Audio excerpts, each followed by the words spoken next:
Welcome to another weekly market update. This week we're talking about the army you'll need behind you to fight this housing market, so stay tuned. Welcome to another local market update with Rick Batista. Welcome to another weekly market update. If you were in the city, did you happen to check out the Air and Water Show? Or do you prefer to just stay away from all the crowds?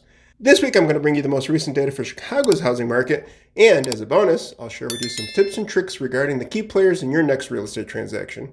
You know, with so many things going on with the economy right now, as well as in and around housing, I'm committed to bringing you weekly market updates because monthly just doesn't cut it.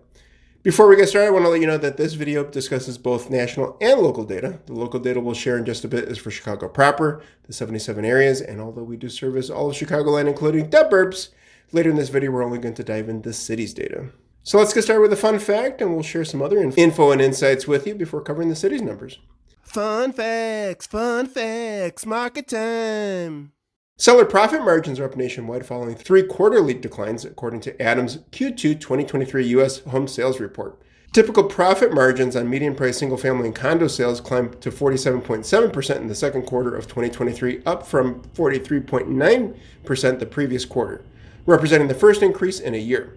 The rise in profit margins was boosted by recent growth in the median single-family home and condo prices, which increased in more than 90% of the country in Q2, according to the report. Now, I've been bringing you these market updates both every week and monthly for a reason.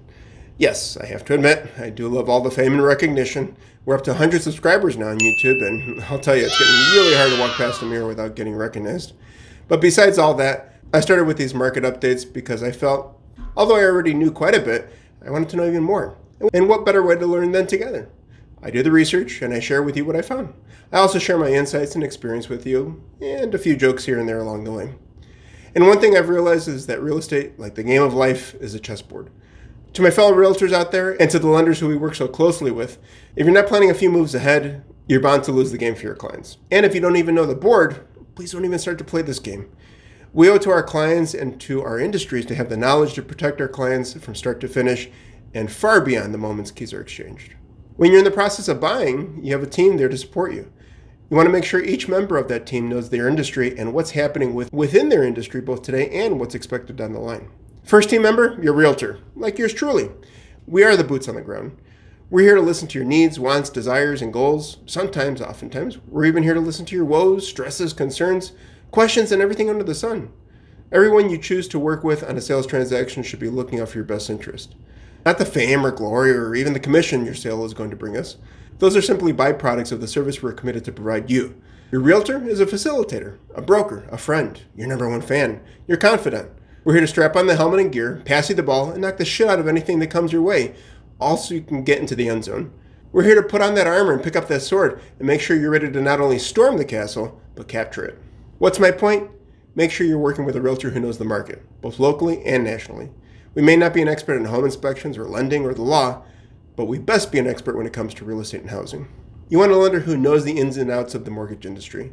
If you're not in a cookie-cutter situation with at least 20-25% down, over 800 credit score, and more digits in the bank than you can count on 2 hands, whether you choose to work with a bank or a mortgage broker, you want to be darn sure your lender knows your situation and has ways to get creative without breaking the bank.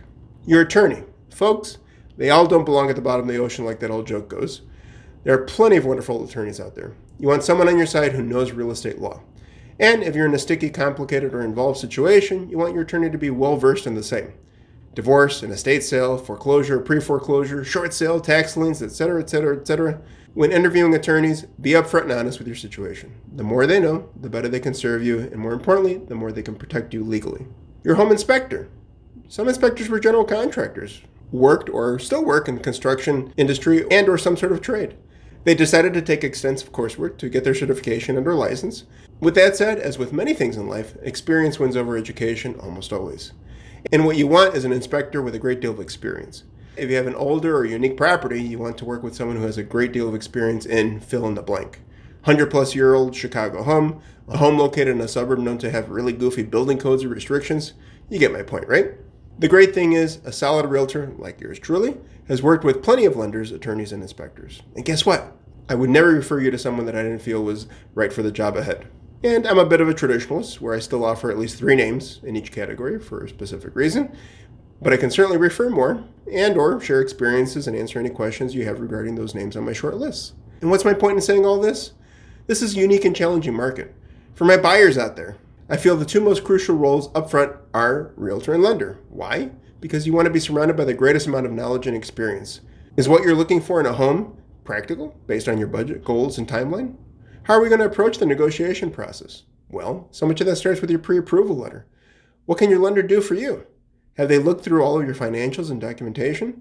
Have they considered every option if you have to go a more creative route to get you into a home sooner rather than much later? Is an ARM, an adjustable rate mortgage, right for you? Is a 2-1 or a 1-1 buy down our best option to both give the seller what they want and get you some of the financial help you need to get into the home of your dreams? What it boils down to is this. Once you have that pre-approval letter in hand, are you in a position where all you have to do is find the right property and go through the motions? You do not want surprises later when it comes to the lending side of things. Not only will you have wasted a lot of your time and money, you'll have wasted other people's time and money. And that, on top of a frustrating or disappointing experience, can lead to you staying where you are and possibly paying rent, aka your landlord's mortgage, for yet another year. And sellers, don't you feel left out. If you have property for sale, not only do you want to do everything possible to make certain the buyer's agent and the buyer's lender know their stuff, you undoubtedly should want to make certain that your listing agent knows their stuff as well. Now, when it comes to buying or selling, people ask me all the time, is this the best time to sell? Is this the best time to buy? So many people are looking for ways to beat the system. But guess what? You can't.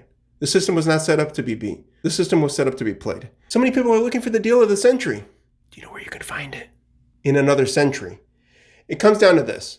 You need to do what is best for you and your household. What are your plans? What are your goals? What is your ideal timeline? Do you have enough to put down just to get into something you can own versus rent? Does it make sense to buy now and refinance later into a lower rate? And if you don't have enough money saved up because you're not spending wisely, stop it. Stop buying the furniture and home entertainment system before you even buy the home.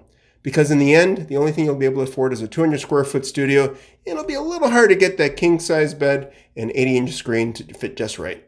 So regardless of what the rates are now may be the best time to buy. Or sell and buy. If you're afraid of letting go of that beautiful mortgage with the 2.5% rate, but your kid just moved across the country, are expecting, and there's nothing more that you'd want than to be close to your grandchild. Or you don't want to be close to anyone, but you do want to have that little place on the beach that you've always dreamt of. I know it may seem like money means a lot more than it should to us as a society, but how much is your peace of mind worth? Have you asked yourself that? We ain't getting any younger, folks. How many more weekends do you have left to enjoy in your lifetime? Do the math, pun intended. Money is an important factor to consider, without a doubt, but it's not the only one. Sometimes it's not even the main one. That's enough of that.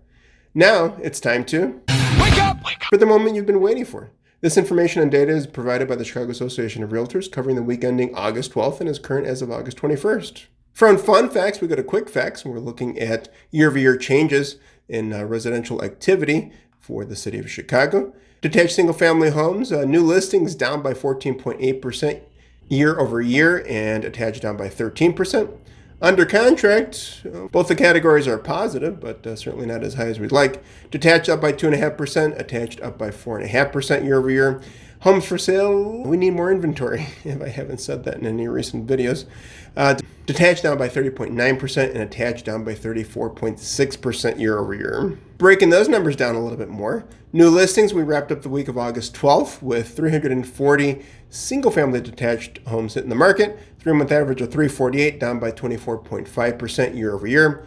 Single-family attached being condos and townhomes, 534 with a 3-month average of 525 and down 27.6% year over year. Under contract, we wrapped up the week of August 12th with 205 single-family detached homes, 3-month average of 190, down by 3% year over year, and attached 304, 3-month average of 295, and down by 9.7% year over year.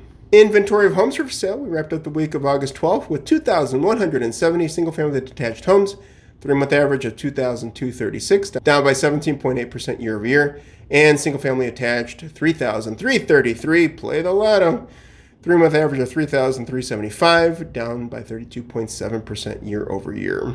So, what does all this information mean for you? Heck if I know. All depends on what's going on in your life and your household.